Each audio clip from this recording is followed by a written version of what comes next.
തൃശൂർ കൊടകരയിൽ ബസും കാറും കൂട്ടിയിടിച്ച് അപകടമുണ്ടായി. കാർ യാത്രക്കാരായ 3 പേർക്ക് ഗുരുതരമായി പരിക്കുപറ്റി.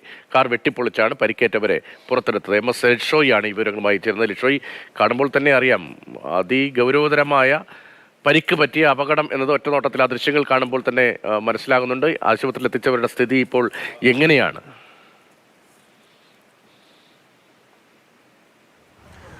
ആശുപത്രിയിൽ എത്തിച്ചവരുടെ സ്ഥിതി അതീവ ഗുരുതരമാണ്.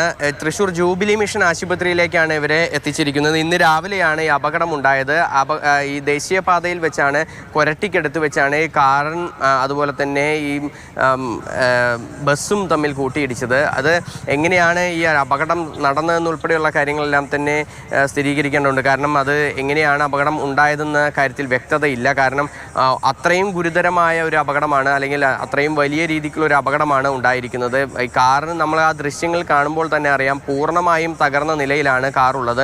കാറിൻ്റെ നിയന്ത്രണം വിട്ട് നേരെ ഡിവൈഡർ കടന്ന് ബസ്സിനേക്ക് ഇടിച്ചാണോ എന്നൊരു സംശയം കൂടിയുണ്ട്. എന്തായാലും അക്കാര്യങ്ങളെല്ലാം തന്നെ പരിശോധിക്കുന്നുണ്ട്. പക്ഷേ പരിക്കേറ്റവരെ ഈ വാഹനത്തിനകത്ത് നിന്ന് പുറത്തേക്ക് എത്തിക്കുന്നവരെ ഈ വാഹനം വെട്ടിപ്പൊളിച്ച് പുറത്തേക്ക് എടുക്കേണ്ട ഒരു സ്ഥിതി ഉണ്ടായിരുന്നു. നാട്ടുകാരും അവിടെ ഉണ്ടായിരുന്നവരും മറ്റ് വാഹനങ്ങൾ പോയിരുന്നവരും എല്ലാം തന്നെ ചേർന്നുകൊണ്ടാണ് ഇവരെ ഈ വാഹനത്തിൽ നിന്ന് പുറത്തെത്തിച്ച് ആശുപത്രിയിലേക്ക് എത്തിച്ചത്. എന്തായാലും ഇവരുടെ 3 പേരുടെ നില ഗുരുതരമായി തുടരുകയാണ്. ഇവരുടെ പേര് വിവരങ്ങളും ഒരു അഡ്രസ്സും കാര്യങ്ങളും എല്ലാം തന്നെ ലഭിച്ചു വരുന്നേ ഉള്ളൂ. കാരണം കാറിലുണ്ടായിരുന്ന 3 പേരും ഗുരുതരാവസ്ഥയിലാണ് നിലവിലുള്ളത്.